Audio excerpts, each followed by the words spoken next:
This season, Instacart has your back to school. As in, they've got your back to school lunch favorites, like snack packs and fresh fruit. And they've got your back to school supplies, like backpacks, binders, and pencils. And they've got your back when your kid casually tells you they have a huge school project due tomorrow. Let's face it, we were all that kid. So first call your parents to say I'm sorry, and then download the Instacart app to get delivery in as fast as 30 minutes all school year long. Get a $0 delivery fee for your first 3 orders while supplies last. Minimum $10 per order. Additional terms apply.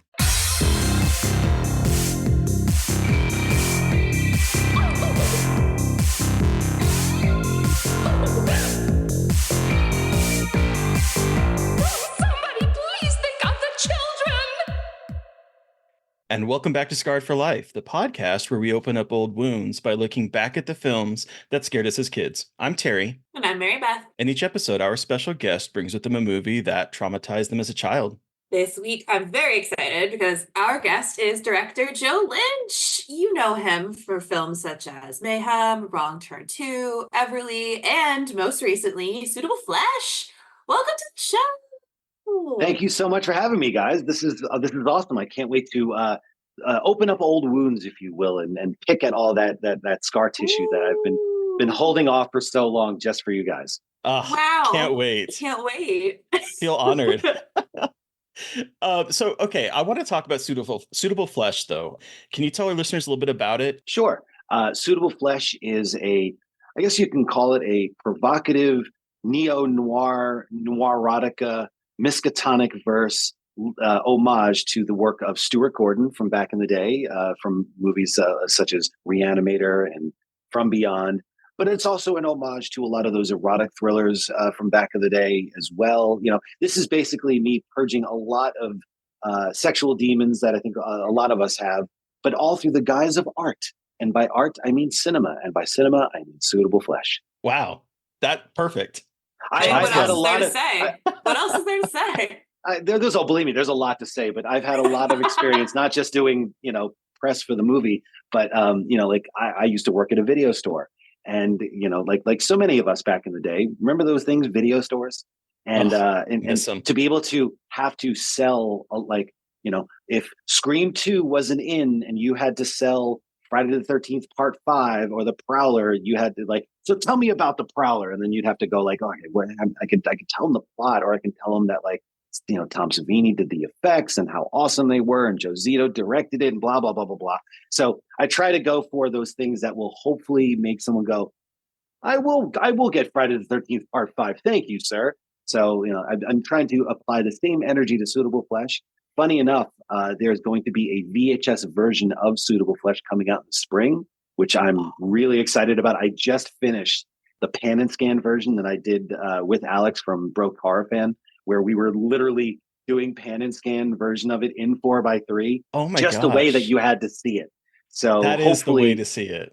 Well, it's been such a hot topic over the past couple months and years about physical media and how we are losing ownership of physical media because it's so easy to click on iTunes and get that movie for $5.99, and then someday, poof, it's gone. Yep. Your copy of Hot to Trot is gone. And what do you do?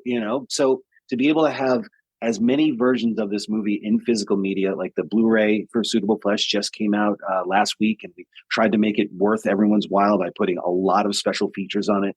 Obviously, having a VHS version, there's a lot of fans who love that version of the VHS advent. So the more that we can physically put it into people's hands and hopefully on people's shelves will mean that it will last longer these days, God willing. Oh, yeah, seriously. But okay, so you talked about a kind of an homage to Stuart Gordon and the Reanimator, and it's wild to me that this was, written by Dennis Paoli. Is it Paoli? Is that how you pronounce his last name? Yep, it's kind Paoli? of like garlic aioli with a P. There you go. And so, what was that like? How did this kind of come together? Was this something that you saw a script for and you were interested in? How did you get to work with Dennis? He's awesome. This is all thanks, or you can all place the blame squarely on Barbara Crampton. She was the one who reached out to me with Dennis because originally this script was going to be directed by Stuart Gordon, that Dennis wrote for Stuart back in the day. This was about 10 or 12 years ago. They were developing a version of The Thing on the Doorstep, which was written as an H.P. Lovecraft short story that they adapted into a script called The Thing on the Doorstep, and then unfortunately we lost Stuart in 2020. And I, like many people, are were huge and still are huge fans of all of Stuart's contributions to many genres, not just the horror genre, but to sci-fi and to comedy. And there's so many different realms that Stuart had his sticky little hands in. But we lost him, and we never got to see his version of The Thing on the Doorstep, which was in a way positioned as kind of like the Blues Brothers. They were getting the band back together. It was Stuart and Dennis and Brian Usna. Barbara was involved at some point. I believe Jeffrey Combs was approached as well to kind of bring a little bit of that Miskatonic magic back. And unfortunately we lost him. But Barbara reached out to me, and this was about 2 months after Stuart had died. And this was in the middle of the pandemic. And I, like many people, I was home, probably baking bread or, writing that screenplay that I've always been waiting for, because no one can go out at this point. And I got an email from Barbara, and Barbara and I had become friendly over the years at that point. So I wasn't like, whoa, Barbara Crampton just emailed me. That's crazy. It was, usually it's been a back and forth, but it had the subject header of The Thing on the Doorstep. And I had conversations with Stuart at, I think it was one of the Masters of Horror dinners a few years earlier, when he was talking about doing this. And I was so excited as a fan. And, when the script got sent to me, it was just take a look at it and see. We would love for you to, consider directing it. That was a lot, man. That was like that was like a big kind of gut punch, because I was so excited to read it as a fan, but then I was like, what can I do to it? What can I do to bring this to fruition? And reading the script, I got really excited about the possibilities of being able to do it, because I know how much Stuart influenced like my own kind of cinematic fetishes and predilections. So I felt like, not a bad choice, but it was also a script that I felt was a little bit, not out of date, but it felt like it was a little behind the times in how we can present this story in a unique way, in a way that, knowing that Stuart was loved to be a bit of a provocateur, to be able to feel a little bit dangerous, the same way that we felt Reanimator and From Beyond and a lot of his other movies were. So, this is all down to Barbara Crampton having a little faith in me. But also, supposedly, the rumor has it was that Barbara asked Stuart who he thought would be good to direct the film, and Stuart knew my work. He had, given me some loving words about Wrong Turn 2 and about Everly. So he supposedly said Joe Lynch, and I was just like, whoa! Wow. Like, even the fact that he even thought of my name. Of course, it was probably about 20 names above me. But hopefully, after a while, they just kind of whittled down that list and went like, okay, now it's time to ask Joe. And shockingly, after I read the script, and my writing partner and I kind of came up with the idea of flipping the genders, but doing it in a way that didn't feel, just like emptily progressive, but do it in a way that felt like thematically this made sense, and something that, I felt like we just hadn't seen enough of, which was eroticism in films that star, older women, because, older women can be sexy too, I'd say. And shockingly, when I wrote that email back and sent it along with like an 8-page thesis on how we felt this would, no, seriously, I still have the document. It was 8 pages long. Wow. And, oh my God. But I pushed send on it going, they are definitely going to say no. I'm going back to bacon bread. And lo and behold, the next day I got an email from Dennis, and, Dennis didn't weigh in at all at this point until that reply. And he's like, this is a great idea. Let me get back to you. And 3 weeks later, we got the next draft of the script. And he had not just gone into Final Cut and just changed Edward to Elizabeth and Daniel to Daniela.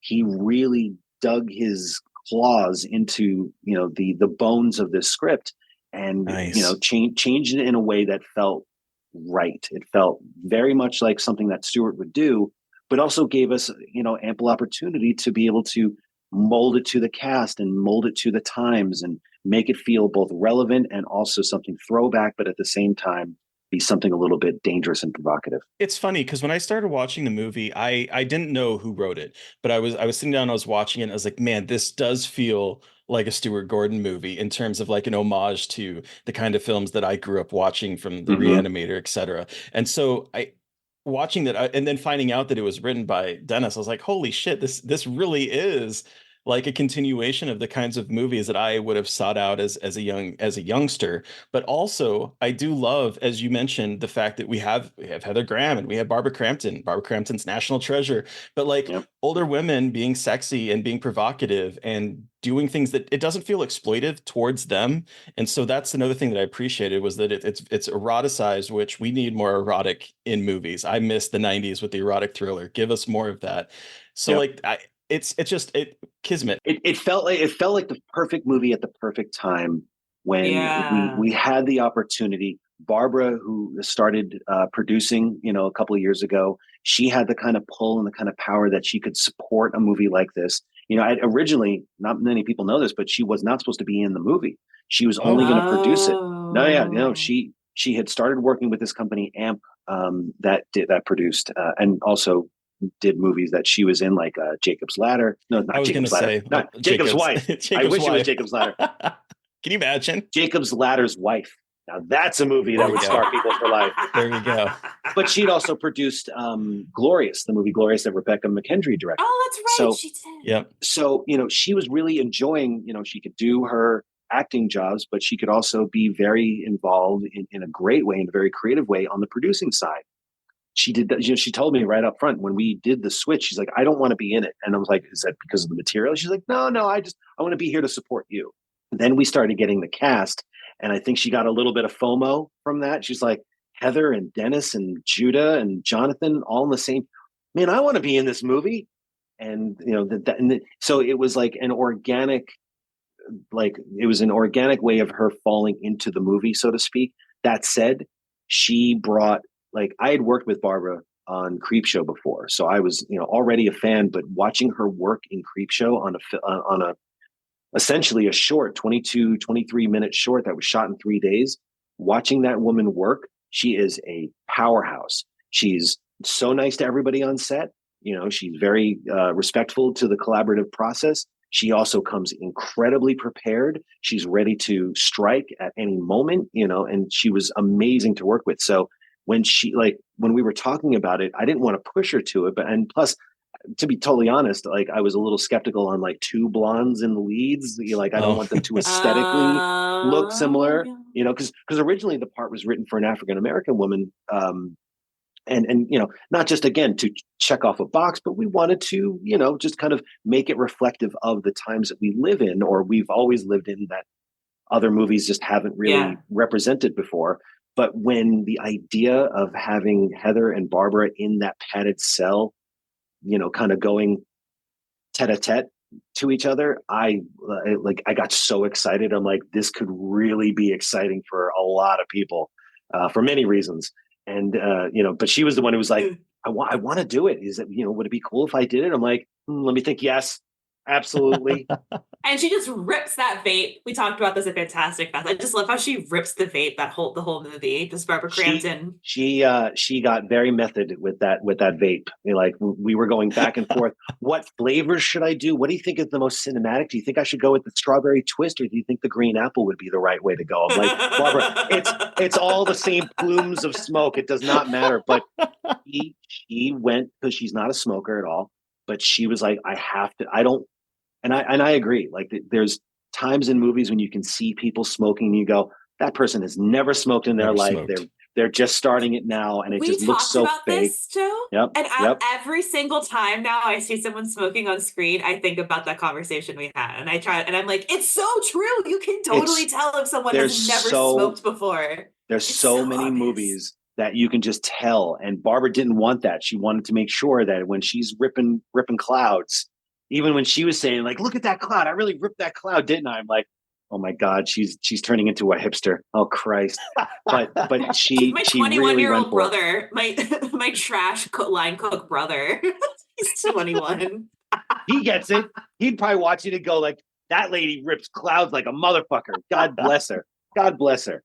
So yeah, no, Honestly, she's yeah, fully probably. she's fully committed, on both sides of the screen, but and she was also my biggest champion, when I wanted to bring in, this particular, my editor and, my writing partner into the fold. She was totally supportive of that, on set. One of the best things that she could have ever said, and I don't know if this is just wanton psychology or, just kind of, director coercion 101, but the night before we started shooting, and at this point, we're in Mississippi, we're ready to rock, whatever happens at this point. You just kind of have to go with the flow and trust the process, if you will. But Barbara called me up and she goes, look, I know how much Stuart meant to you and you know how much he meant to me. And we wouldn't be here if it wasn't for Stuart, obviously. And you've been so good with trying to make this as close to a Stuart Gordon movie as you possibly have. And I could not appreciate that more. All that said, it's time to make this a Joe Lynch film too. And it was so I remember being in my Airbnb looking at this dumb fucking picture. You know how the Airbnbs, they have all that crappy art that no one would ever put up on the wall, but staged art. I remember looking at this staged art of a goddamn bird and almost bursting into tears, going, oh. I've been officially passed the baton in the best way possible. Because I was nervous. I didn't want to screw this up. I know I have my own very particular style, and I wanted to make sure that was also translating well enough to present Stuart's vision, but also my own to this unique story. I always think back to when Spielberg did AI, and as I love Kubrick. I also love Spielberg. I am not the biggest fan of AI because I feel like something got lost in translation when Spielberg was trying to do Kubrick and ended up not feeling like Kubrick at all. And yet it also didn't feel like a Spielberg movie. Right. So there's trappings that you can fall into when you're trying to pay homage too much to another filmmaker, to another style, to another, genre of films, subgenre, if you will. So it was a very delicate balancing act that I had to do every single day in prep, in production, and in post to ensure that for all of you Stuart Gordon fans out there, myself included, we were satisfying and tipping our hat in the right ways. But at the same time, be able to satisfy all of my own cinematic fetishes because I have many that are not very Stuart Gordon-esque. I mean, I can look at this movie and go, this is me just basically blowing Brian De Palma for an hour and a half with all the split diopters and I did love the split all diopters. The funky shots. I had to do it, because I love Brian De Palma just as much as I love Stuart Gordon. And there are certain stylistic ticks that, a lot of the influences on this movie were movies like Dress to Kill and Body Double and Blowout, and using some of the language from those movies felt very much like I was, respecting that subgenre as well. So, it was a really very, very difficult balancing act to be able to pull off. But, in certain cases, I feel like I think we pulled it off. Hell yeah. I would agree. 100%. I would agree. Yeah. Well, okay, so let's dig into your childhood. Let's talk about the movie you brought today. Joe, what movie did you bring with you today for us to discuss? So knowing the show and knowing the, what the crux of this show is and how much cinema has scarred me for life, so much so that obviously I am a glutton for punishment so much that I got into the business that scarred me for life, I guess.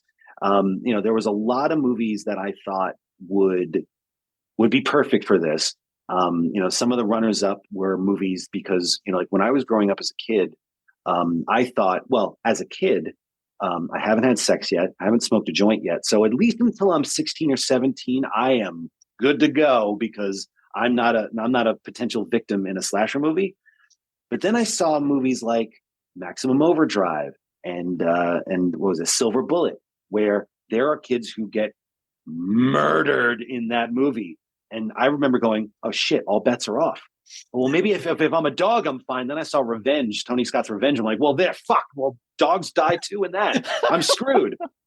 But those movies aside, I tried to think of a movie that came into my life at a perfect moment in time, very much like Reanimator, which is another movie that in one form or another scarred me in the best way for life. But a movie that kind of changed my DNA and gave me very wildly different ideas of genitalia at the time, I guess you could say. And we'll get into that in a moment. But a movie that really kind of affected me so much that it still has a ripple effect today, and that is Dan O'Bannon's The Return of the Living Dead. Hell yeah. We are revisiting Return of the Living Dead, everybody. In this film, when two bumbling employees at a medical supply warehouse accidentally release a deadly gas into the air, the vapors cause the dead to rise again as zombies hungry for brains. Brains. All right, So Joe. you kind of so mentioned that excited. this is like that this came at the perfect time and kind of changed your way of thinking of movies, it sounded like. So how old were you when you saw this? How did you see this? What about this made this your Scarred for Life pick? So I was, let's see, I was 10 when this movie was released on VHS. Okay. It came out in the theaters when I was 9. I was not allowed to see it, but when the poster came out, I don't know if you guys remember the poster, but it was the punk rock zombies all in the graveyard. And there was something about that poster that fucked me up when I saw it in the marquee at the mom and pop video store. I was genuinely terrified by the images on that poster. Now they're almost graffiti-esque in art quality, in style. They look like somebody tagged a wall with zombies. And there's even a graffitied like version of the zombie writing on a tombstone too. So it's very much playing in the world of punk.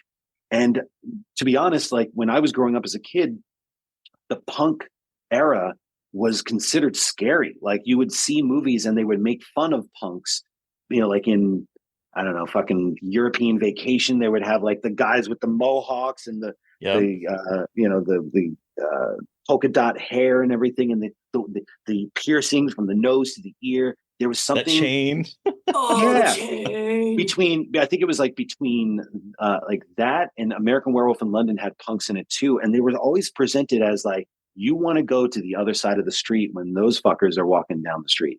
So when I'm seeing this movie and like the poster for this movie, I'm like, wait, zombies, which I was always terrified of because my first movie as a kid was at the age of 3. My very first movie was Dawn of the Dead that my mom took me to go see in the theater. At 3. She couldn't find a babysitter. And the poster said, there is no sex in this film. She's like, well, all right. That was all the convincing I needed. So I remember being in the theater seeing Dawn of the Dead. And I was terrified of zombies.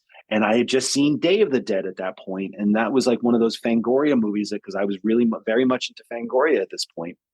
And that movie reignited my terror for zombies and how they could, put you in a corner and slowly descend on you. And you are fucked at that point. Sometimes I almost wish that I was a teenager because if Jason's coming after you, there's an element of screaming, there's an element of running, and then there's a slashing, and then you're done. Then you can kind of move on with your death, I guess. But with zombies, they are not only going to corner you, but they are going to rip you apart and they are going to eat you slowly. And you're likely going to be like, choke on them. And it's a terrible, dreadful affair. Return of the Living Dead seemed to promise the same thing in the poster. What I didn't expect was arguably my first taste of a true splatterpunk movie. And by splatterpunk, I mean those like almost horror comedies that came out in the mid 80s that started to blend the idea of horror and comedy kind of coexisting in the same story. I had not seen Evil Dead 2 yet. I had not seen Reanimator yet. Friday the 13th Part 4, which I also consider a splatterpunk movie of sorts, because there is an element of humor to that movie. But those movies had not been in my life yet. Return of the Living Dead was the first time that I truly remember questioning myself, going, am I supposed to laugh or cry or scream? Because some of the images in this are absolutely terrifying, yet the movie's almost telling me it's okay to laugh at it because it's so absurd. Everything from a naked corpse running around with its dong hanging out, trying to kill everybody, and you cut the body down by the neck and it's still screaming.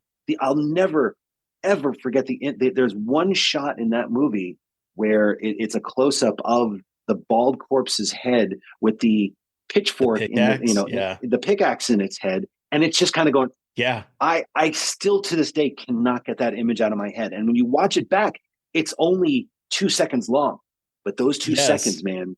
Oof. But I'm glad you brought that up, because on this rewatch, it really jumped out at me, because I think that moment kind of coalesces what this whole movie is about, because it's kind of humorous, but at the same time, when that pickaxe goes in his head, he's screaming. The body is feeling that pain. And so it's like, I can hear the scream right now.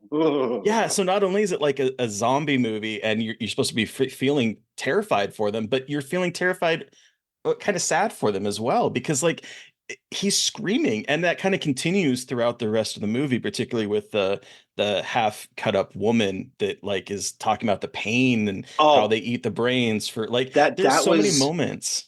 That moment in particular, there is a sense of dread and sadness and heartbreak that, again, I was just not ready for what O'Bannon was ready to serve me, because you can look at so many moments from this movie and go like, do you want a party? Yes, I do want a party. It is party time. You have skeletons coming out of the ground, and you can even see the wires that are, motioning the mechanism of the mouth. So it's a little tongue sticking out of cheek, and you're going, why does that skeleton have eyeballs? Or why are the zombies talking? And where's rigor mortis invested in this entire thing? They even talk about rigor mortis in the movie, and yet these things are running down the street like they're Olympic sprinters. So, there's that element, but then there are moments that are genuinely, you do have empathy for the dead, that there is a pain factor involved before. And I think part of that is because O'Bannon created these new rules that we had never instilled in the zombie mythos before. Before there was a moment in time before George Romero kind of recalibrated the zombie genre. There was the Val Lewton era where zombieism was more based on voodoo. But in more cases than not, you very rarely saw them speak. The only other time that I can remember past that would be like Wes Craven's Serpent in the Rainbow, where there was a very fine line between life and death. But in most cases, before George Romero, there was the zombies that were based in voodoo. And then when Romero reinvigorated the zombie genre with Night of the Living Dead, there was a silent menace and a silent terror to them. They couldn't speak. They could barely move, but they could eat. And it was all like basically like motor functions, just a reminder of the past and that insatiable hunger for flesh. Then Dan O'Bannon came in and rewrote the rules again, even though he is hearkening back and referencing Romero's Night of the Living Dead, which was a very shrewd little, marketing tool, if you will, because they needed the rights from John Russo. So, here it is. They're even referencing that old movie, but they've now evolved and developed the zombies that they can run fast. So before, when you were like, well, zombies, no problem, I can just outrun them and get the fuck out of Dodge. Now they're running right behind you. This is years before 28 days later started, kind of took the reins and ran with it. Dan O'Bannon was going, fuck rigor mortis. Let's have them run fast. But he also made them speak. And by doing that, by allowing zombies, to consensually speak to their victims, their potential victims, it also gave them a soapbox and a mouthpiece to describe the pains of being dead. And that woman, that half woman on that slab, that was actually done by Tony Gardner, who went on to do the Blob. So good. He's the guy underneath, is one of his first gigs, and he's the guy that's underneath the gurney or like that steel slab, and he's the one who's operating her, even down to that fucking spine that's moving around, that's dripping that viscous like clear liquid. That spine, it's like a tail.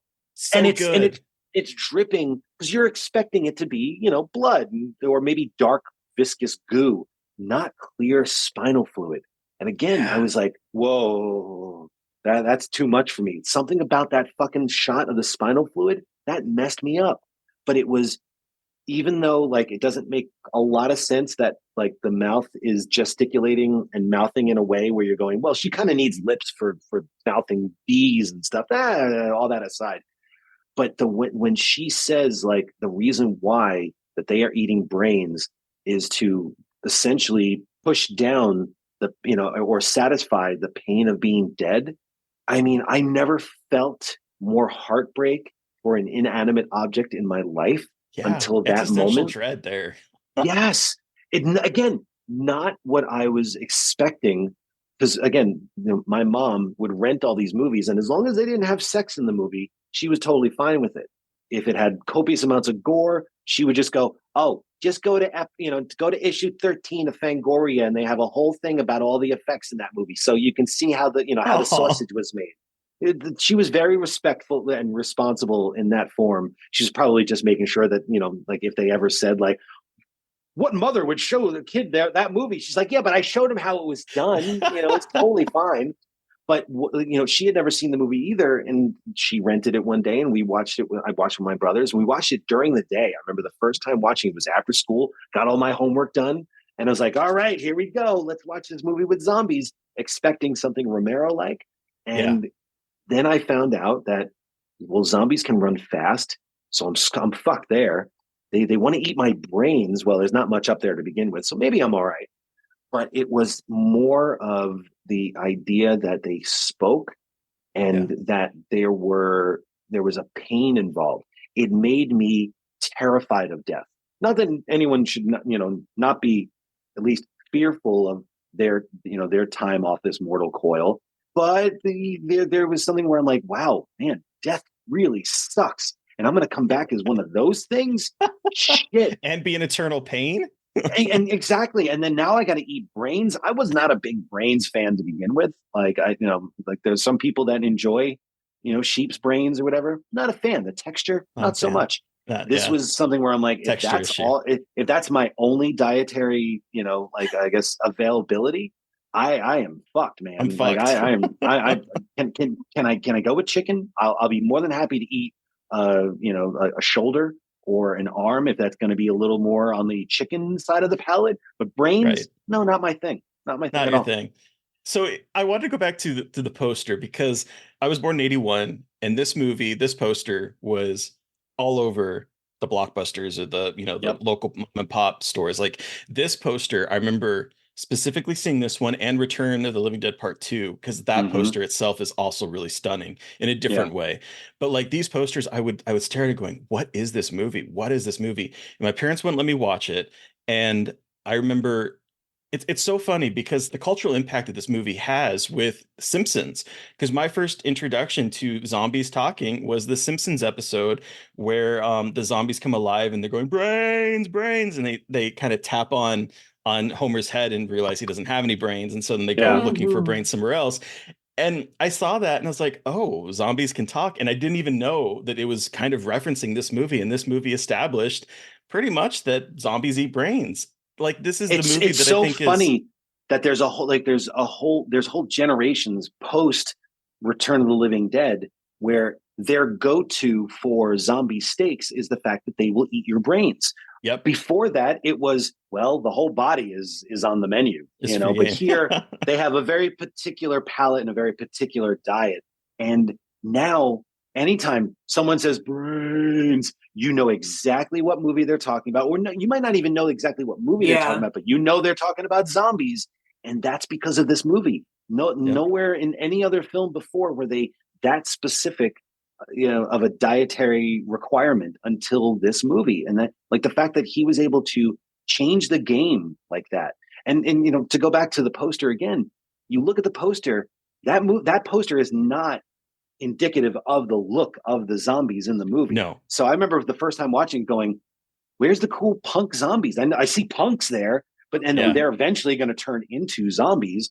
But I thought I didn't know that they were just going to be these, muddy gray messes. But again, that kind of made it even scarier. The versions on the poster were almost too comedic in a way. They were kind of cool. Whereas this horde of zombies in the way that it's presented in Urbana's version are ruthless and menacing and fast, and they do not negotiate at all. If anything, they're negotiating for more paramedics or more Send cops. more paramedics. Oh my God! Oh, favorite moment when I first saw this movie as a teenager, it was like that moment, and I was dying laughing. And then to follow it up with the send more cops. These such a great iconic line. It's interesting too, because I've been talking a lot about horror comedy, and one of the things that's difficult with horror comedy is the oscillation of stakes, if you will. Not to sound all literal here, but when you're dealing with horror and comedy, someone falling down a well in a comedy is absolutely hilarious the way that you present it. Change up the music, or maybe change up the coverage, or even change up how you care about that character.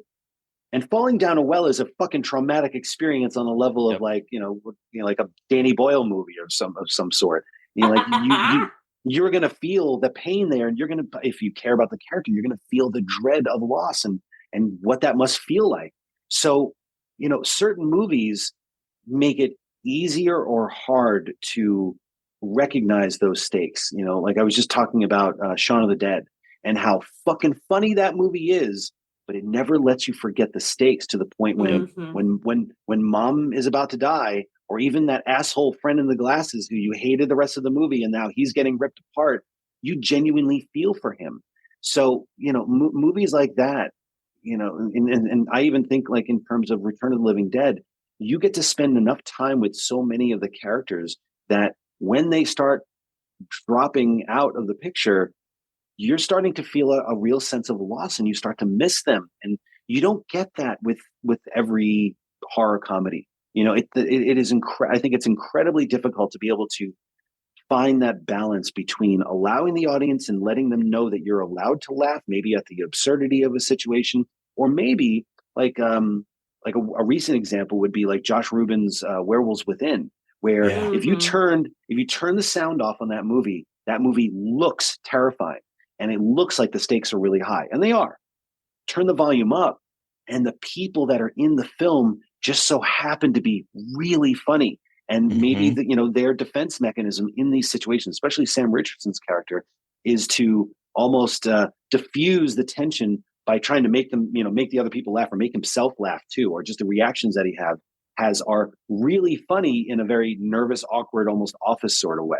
So, it takes a very particular touch to be able to, bring horror comedy in a way that is effective. And Return of the Living Dead, again, they're never making fun of the fact that you will possibly die horribly in this movie. There are certain things that happen, and there are certain kind of absurd moments, like send more cops. Like that zombie's just looking to, get his nut, and by nut I mean brains. Yeah, exactly. He wants a taste of the good life again. Just because it's absurd and because he said it. And I think because we're so used to zombies not talking, you go, oh, that's fucking hilarious. But that movie, like Return of the Living Dead, never forgets that you like the dread and the terror of what's on the other side of that door, or what's on the other side of that wall, or what's lurking in the the graveyard that late at night. So yeah. Well, and I think something that stuck out to me a lot this view is Linnea Quigley's character Trash, who we all obviously know because she gets naked and likes to dance and get naked. But the thing that really stuck out to me was she talks about like how the biggest thing she's afraid of is getting devoured by men and not being able to get up. And then dirty old men. And what happens? She gets devoured by dirty old men and becomes a zombie herself. And while I do love a good moment of her being fully naked, standing in front of that unhoused gentleman, and him being like, what is going on here? Oh, hey, everybody, Trash is getting naked again. I love the fact that they say again. It's like, there's like that little bit of tragedy to her character when you hear that about, like, I know that this is not like a deep movie by any means, but, there's a tragedy to Trash's character about like, oh, she's going to get naked. Oh, and her biggest fear is being devoured by creepy old men. Then she gets devoured by creepy old men, and I just think that's sad for Trash. I completely agree with you. Like, I think Trash is a tragic character. Like the fact that she even says, but in a way, she says it in like when she talks about those, that men and their clawing at her and stuff. There's something almost sexual about it, and Very in a erotic. weird Yeah. sort of Yeah. yes, Oh, yeah. it's very erotic, but it's almost as if the movie is using that trope as like a comeuppance for her, like be careful what you wish for, and you got it. But Yeah. more interestingly, like again, I'm at a very susceptible age. I'm just starting to understand sexuality in films and the human body and the human form. I snuck a few of my dad's Playboys and Hustlers, so I knew what to expect when it came to nipplage and the undercarriage, if you will. But at the time, and this is in the 80s, I thought that having hair down there and a certain amount of foliage was the norm. Ah, yes. And then all of a sudden, there's that there's the part when she takes off her clothes, and there is nothing there. That was the first time that I had ever seen a bald thatch, if you will. You've seen you just saw the fully waxed vagine. But here's the thing. On VHS and even on Laserdisc, you didn't have the full definition of the image that was presented for you. Sure didn't. And even when I would see it in theaters, I saw it a couple times in theaters before I had seen it on Blu Ray. It was clear enough to know there is no bush. So Booger from Revenge of the Nerds would not be happy at all. There's no bush. But in subsequent versions and in interviews, I didn't even know this, but an executive was supposedly so offended by her vagina being shaved, and that was at I believe at Dan O'Bannon's request. So whatever Dan O'Bannon was thinking at the time, well, have at it. But he was so appalled by this, very shorn vagina that they actually had to make a crotch patch for her, and you don't see it until you watch it now in 4K or in Blu-ray. If you look very closely, there's no labia. There's no labia whatsoever. There's, pardon my French, but there is no axe wound in that area whatsoever. No. That's so, but because I thought it was crazy because especially when she's walking up to the homeless guy, I'm like, that is not her actual vagina. Like that is, there's no lips. I'm sorry. There's nothing. She looks like a Barbie. It's exactly. She looks like a fucking Barbie doll. So for the longest time, I was first off scarred for life because I thought, like, what's wrong with her? Where is her vagina? Because there is no bush here. I don't see. There's no bearded clam whatsoever. There's just a clam, but I don't even see the clam. There's just a Barbie patch. If you look very closely, not that I ever look very closely at all. No, not me, not one bit. I didn't press my face up against the screen at all. If you look very closely in that shot when she's walking towards the homeless guy, you can actually see where the seams. This is one of the problems with high definition at this point, because every version of a movie that you loved in like the 70s and 80s that was using practical effects, the filmmakers, especially the makeup effects artists, knew that there was a certain amount of grain that could hide the seams. Now you can watch something like Flash Gordon, which looked amazing on film back in the 80s. It looks terrible now because you can see where the makeup effects artists stopped, or where the thin line that was showing that was holding the spaceship that was traversing through the air. That's all very visible.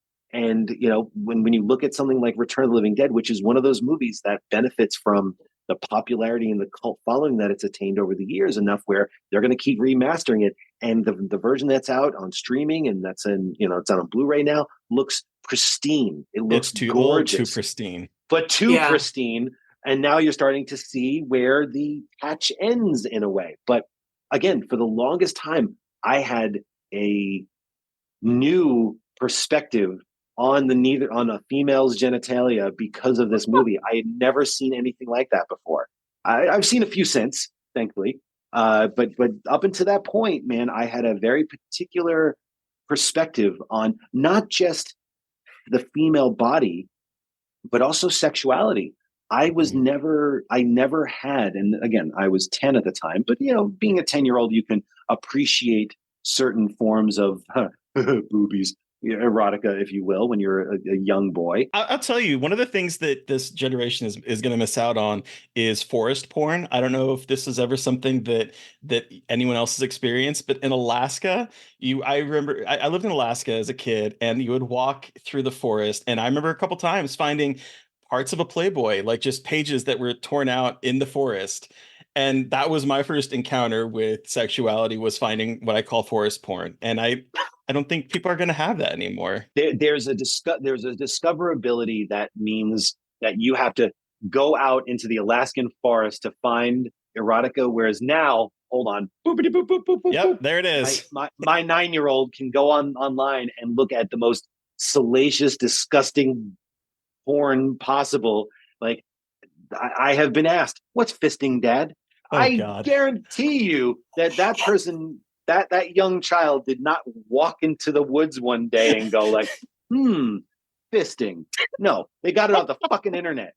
But I agree. Like the amount of because I definitely am one of the generation that discovered sexuality through media, through film and through TV, Yep. through video, through music in certain forms. But for the visualization of sexuality was very much kind of cultivated, for me at least, through media and through these different forms of media like TV and film.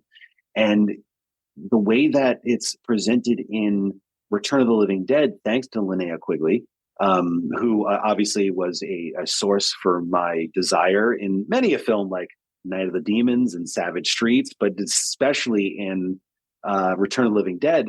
It was the first time that I can remember that a beautiful woman was presented as a zombie, and I didn't know whether to run or to drop my pants and masturbate. I had no clue what to do at that point.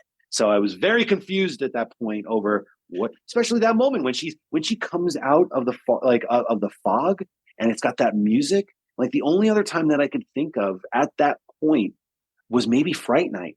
But in a way, Fright Night kind of presented it in a very queer form, which, I wasn't attuned to my sexuality at that point, so I didn't know what was, what team I played on, so to speak. My mom did, and my mom sure knew what team she played on, because all she talked about was fucking Chris Sarandon and his goddamn sweater that whole time. Sweater.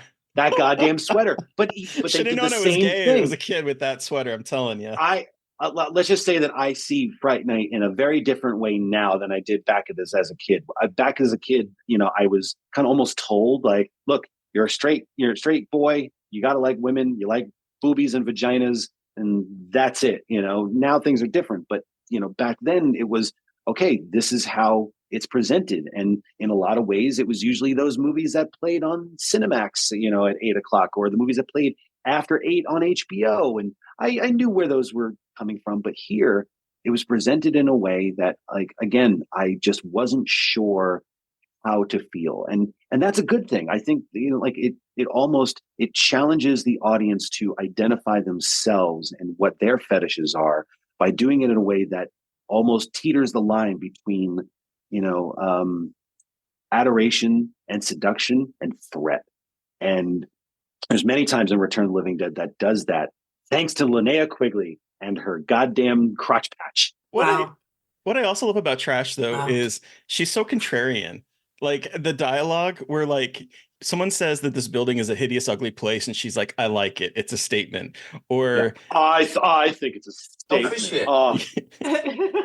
Or like where they're talking about the cemetery and like, oh, the cemetery, and she's like, ooh, let's do that. Or where she's trying to like seduce suicide, which is one of my favorite moments, because she is going hard for suicide, and he's like, this is not just a costume, this is a way of life, and talking about spooky, and she's like, I like it spooky, and he's just completely ignoring her, but she's being contrarian about everything, and I love that. I love that character. But I think, to be honest, Trash is definitely one of my favorite characters of the movie, because I feel like she's someone who's going through a phase in her life, and she's not quite sure of her identity at that point. Yeah. Because you're right, like, she's using sexuality to to make a statement, to be seen, if anything. She's saying all these things where it's like, I think it's sexy. Like, even the way that she talks, it feels like she is almost testing the waters of her. But like, she's trying to test the waters of her own identity. And weirdly enough, her truest self comes out after she's dead. And I Yeah. think that there's something really powerful about that. I Oh, think that there's something that is really exciting over the fact that she is contrarian until she hits the afterlife. And then she is the most, again, you look at those scenes when she is walking down, down that alleyway. You've never seen that character more self-assured of herself. Yeah. Before that, she's jumping from character to character, almost testing each of them to see, like, are we compatible? Are we compatible? Can we hang out? Like when she talks to Suicide, she's grabbing his dick. Like, he completely ignores her. And you can almost see her going like, maybe this is not my guy, or maybe this is not the someone that I want to, kind of hang out with more.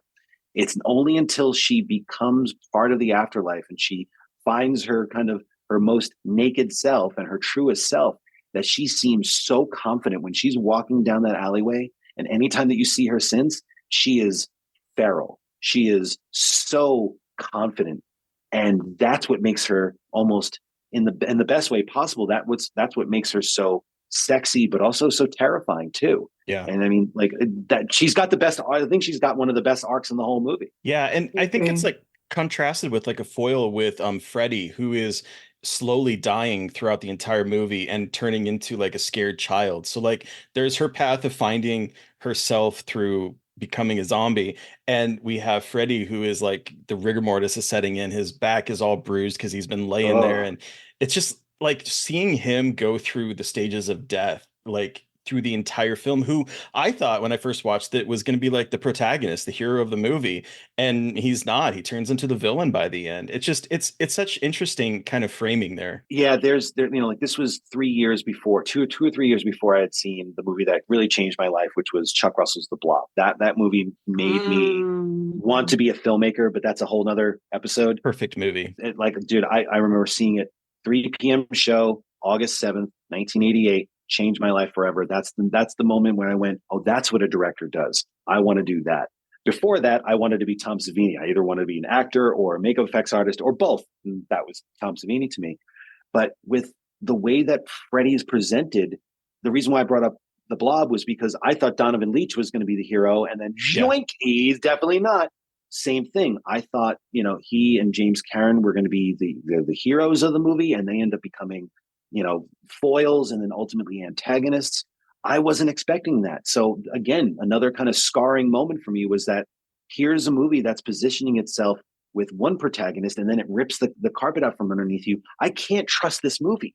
I can't trust that this movie is going to present me with reliable narrators, if you will, or reliable protagonists, because they're going to fucking die, or worse, they're going to go after our heroes. And that again, that terrified me. That instilled mistrust into people around me in the best way possible, because, no one should be trusted. But like at this point, the movie is saying, here's your heroes. We're spending a lot of time with them in the beginning, and then all of a sudden they are gone, or worse, they are dead. And they are now going to turn, slowly but surely, they are going to turn into your worst nightmare. And, and to go into like the climax of the movie, again, this is an important one for me. I don't remember a movie up to that point that had so bleak an ending, because in most cases, we're going into movies with the safety of knowing that by the time you get to the end credits, something's going to be resolved. There is likely, we all grew up with, children's stories of ... ellipses, and they lived happily ever after. Live happily ever after. And here's a movie that brings you to the brink of hope and then drops a bomb, literally drops a bomb, not just on you, but on everybody. And that image. Sorry, go ahead.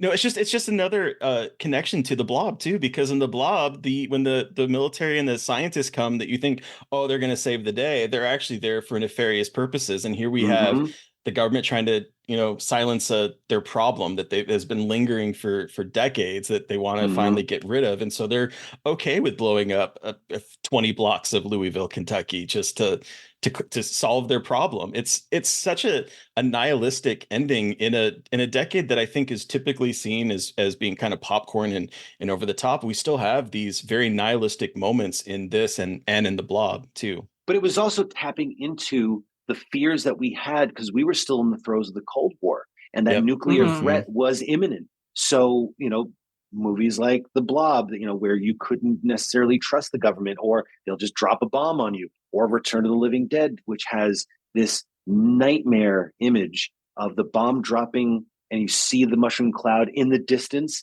but you see all the houses in the foreground that look like my house, that look like my neighbor's house, that look like the houses that you saw on Amazing Stories, that Spielberg show that was, fetishizing suburban life. That's what we grew up in. We grew up in a Spielberg world where everything was a cul-de-sac and every house looked the same, and all our problems are always solved by the end of the movie. And then those houses are fucking blown away. And I remember watching at that moment, and I will never forget this, because I remember sitting there and my mom going, all right, who's ready for Denny's? No, it was Friendly's. We were all going to go to Friendly's afterwards because we're East Coast. And I remember sitting there going, there is no God. We're all gonna die. Like, I had never been presented with a movie that was positioning itself as even movies as bleak as, say, like Dawn of the Dead and Day of the Dead. There were still happy endings. There was still hope. There were still survivors. And this movie was saying, oh no, the only survivors that are going to get out of this are the fucking douchebag, military guys that are all the way out in Malibu who are pushing the button. But suburban life, middle class America, you're all getting laid to waste. Fucked. That you're all fucked. And that really made me start to rethink how movies and how stories visually could be presented to an audience, and that you don't always have to have a happy ending. You don't always have to have a button. This movie does have a slight button, and I think they were very smart in recontextualizing the final song, the "Do You Want a Party" song, and then using like a montage of all your favorite moments, because they didn't want the audience to walk out feeling fucking devastated, like they just watched Schindler's List. They wanted you to walk out going like, hey, that was a party. It is that party time. That was fun. But Jesus Christ, all right, am I glad to get out of that fucking house. Let's go make our own party elsewhere. The idea that O'Bannon was able to get away with as bleak a fucking ending and to show that there was no hope changed the way I saw movies, changed the way that I was like up for telling stories. Like I would go to sleepovers and tell scary stories, and there'd always be the button, but I would always go further and be like, and then the boogeyman got out, and then he murdered them all, and he took them out into the, to the edge of the road and dumped them off the side like Henry Portrait of a Serial Killer, and then drove off and then went to a hamburger joint. And then I was coming up with the bleakest shit, and everyone at that really point popular, was like, huh? You were really, no, I was popular. Nope. Let's just say that after a couple sleepovers, I was not invited again. But I love how this movie, comes across as a party movie, as a whooping good time, but it doesn't forget that it is there to fucking damage you. And O'Bannon, was a person who was, afflicted by, I believe it was Crohn's disease. He was in constant pain all the time. And, I really truly think that he himself, if there was any character that he related to the most, it was that half woman corpse on that slab. And the fact that like every gesticulation that corpse made was almost like a reflection of how he felt every time he moved, and how, he was just looking for his version of brains to make the pain go away. There were interviews with him where he would even like kind of half jokingly say like, I wish I was dead sometimes. But I think there was some truth to that too. And this was a film that, in one form or another was very cathartic for him. And I'm glad he got it out. But Jesus Christ, man, did that literally, and I'm going to tag the moment, that movie literally scarred me for life. And on that note, let's wrap this up and give us our rating out of 5. Wow, what a good transition, Joe. It's almost like the podcast. I try my best. I try. Well, who's going to go first? So Terry's up first. Terry, how many brains out of 5 do you give Return of the Living Dead? This movie is a fucking classic. Dan O'Bannon, I don't think gets enough credit for what he brings to what he brought to the horror world. I mean, Alien scarred me for life. That was one of my scarred for life moments of a movie that I stopped watching with my parents because I couldn't handle it anymore. Dead and Buried, fantastic. Such a good movie. This movie, so fucking good, so smart. so iconic and such a cultural impact that this movie has had on the zombie genre since then. I just, it's great. It has that sense of humor, but it also is enough darkness in there to be kind of a dark comedy in spots. And then it's also kind of terrifying. And the questions that it's asking with the existential feeling of being in pain while you're dead is just it's perfect. This movie is a perfect movie for me. It's one of the rare movies that I can unabashedly say is a five brains movie. I love this movie so much. Every single time I watch it, it's like a comfort watch for me. What about you, Mary Beth? Because I this you saw it for the first time for our last recording, right? Wasn't that when you first saw it? I didn't grow up with this movie. But I loved it when I first saw it, and I gave it a 4 on Letterboxd. I looked today, and when I first saw it, but I think I'm gonna bump it up to 5 brains, because upon watching it again and just catching things I didn't before and realizing how smart it is and nihilistic and important it is, and for all the reasons we talked about, and also just imprinting that image of the corpse saying that brains are what keeps us from feeling the pain of death. Like, it's just so smart and so good and change zombies. And I just, one day we will have our version of this. I guess kind of with 28 Days Later, but maybe we'll get a different version again, but who knows? Um, yeah, 5 brains for me. And Joe, you have the final word. How many brains do you give? I mean, Walking this Dead. whole episode has been me filleting this movie, so I don't think I'm not Yeah. gonna throw out like, I'm thinking like 2.5 brains. It's No. okay. This is one of those films that, like I said before, it changed the way I saw movies, the way I saw horror films, the way I saw zombie movies, the way I saw death, the way I saw genitals. It was a very pivotal film in my upbringing, both as a film lover, a film fan, and as a human being, and as a future corpse. It's one of those movies that I can put on. Everybody watches it either during Halloween or they watch it on July 3rd because the Chiron in the beginning says July 3rd, so it's kind of a 4th of July movie, if you will, There very you go. patriotic film. But this is Very a movie that patriotic. there's one of those few films that I could put it on every day if I wanted to and not be bored by it. And I can also, every time I watch it, I always find something new. It's not like something that, like, when you hear about filmmakers, like Kubrick, for example, where you go like, oh, you should go back and look at the cans in The Shining. He spent 4 weeks on those cans, like in the very particular position where they had to be. No, like I doubt that he was really thinking about those cans, but we interpret that the artist was so confident in their craft that they were thinking about those fucking cans. But there are things that I see every time I watch it that I'd never seen before, or I reevaluate, or this is one of those great like litmus test movies that, like, I love to show people who have never seen it before and get their reaction out of it. Last year, my wife's sister from England, she came to visit us, and she had never seen it before, and we're like, ho ho ho ho. So we showed it to her, and she's not a horror fan, but she fucking loved it so much so that the second she got home, she bought a copy of it. And every time Hell she yeah. watches it, she sends us the Chiron of July 3rd.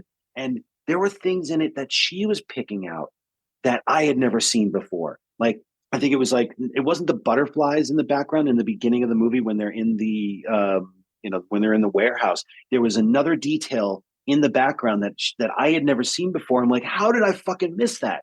But she brought a whole new perspective of it. This is just one of those perfect genre movies that is, I feel, a great gateway movie to not just being able to appreciate horror comedy, the splatter era, Dan O'Bannon's work, but it also allows you to realize that, genre comes in many forms. And Return of the Living Dead may have been, a cash grab for some, and a frivolous kind of effort in the work of horror for others. But I feel like this is truly one of the masterful films of the 80s that took everything in the culture at that point, threw it in a pot, turned it up to boil, stirred the shit out of it, and then dumps it on your head in the best way possible. And yeah, it is, to me, it is a perfect film, front to back, from the beginning to the end. This gets 6 brains Hell yeah. out of 5. I'm going over I'm going over the quota, and easily one of my favorite films of all time, and one of the films that got me where I am today. I also Hell just want to throw yeah. out kind of going on with this changing life and kind of the idea of being alive and dead. There was a quote from Dan O'Bannon on making his directorial debut with this movie. I spent 37 years of my life not being alive. Now I'm fulfilled. And you can feel it. You can honestly feel. I mean, he only made a few films after this. Funny enough, he did a Lovecraft adaptation with Chris Sarandon, I think in like 1990, The Resurrected. Yeah. And I don't think that he's ever made anything both on the page or on screen that has quite the same resonance. I know that, for years, from the time that this movie came out until about 2001 or 2002, when the DVD, the first special edition DVD came out. Fun fact: when I first came out here to LA, I had just moved out with my my now ex and my brother, and we came from New York, and I was like, holy shit, I'm in Hollywood. Holy crap, it's first day. I don't know if you guys are familiar with LA at all, but on there's the 405 freeway that connects kind of everything, and driving up the 405 freeway, and out of the blue, my brother goes, hey, do you know that the new version of Return of the Living Dead just came out on DVD?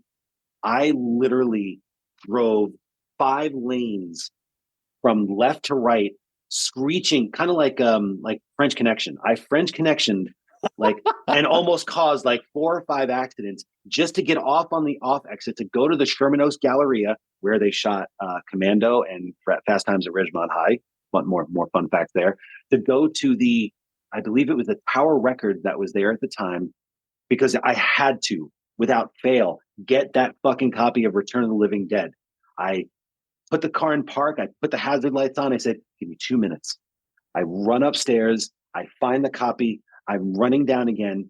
And I literally bump into Guillermo del Toro. He just happened to be there because he was in the office next door doing Hellboy at the time. And he was just reading comics at the time.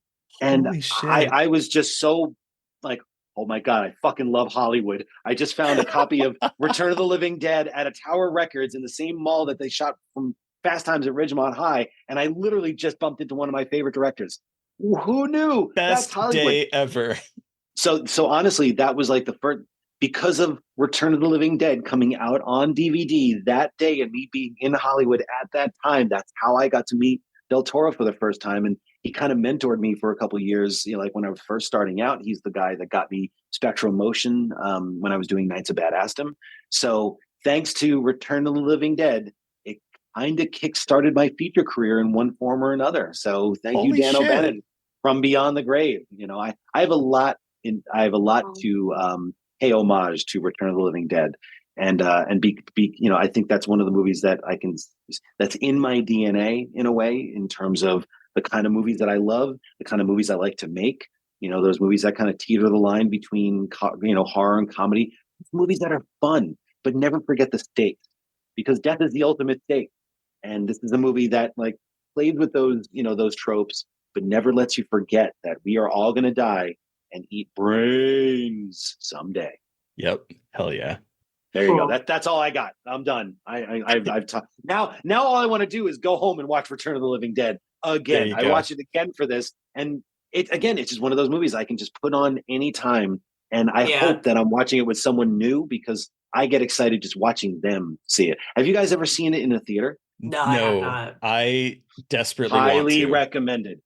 Highly recommended. It is one of those. It is a perfect audience reaction movie, especially now. I'm sure back in '85 when it first came out, I think if you go to Times Square or a Grindhouse or something like that back in the day, I'm sure there was a lot of hooting and hollering. But if you go to some place like the New Beverly in LA or the Metrograph in New York, or any repertory theater, if they're ever playing Return of the Living Dead, I know the Alamo Drafthouse plays it usually during Halloween.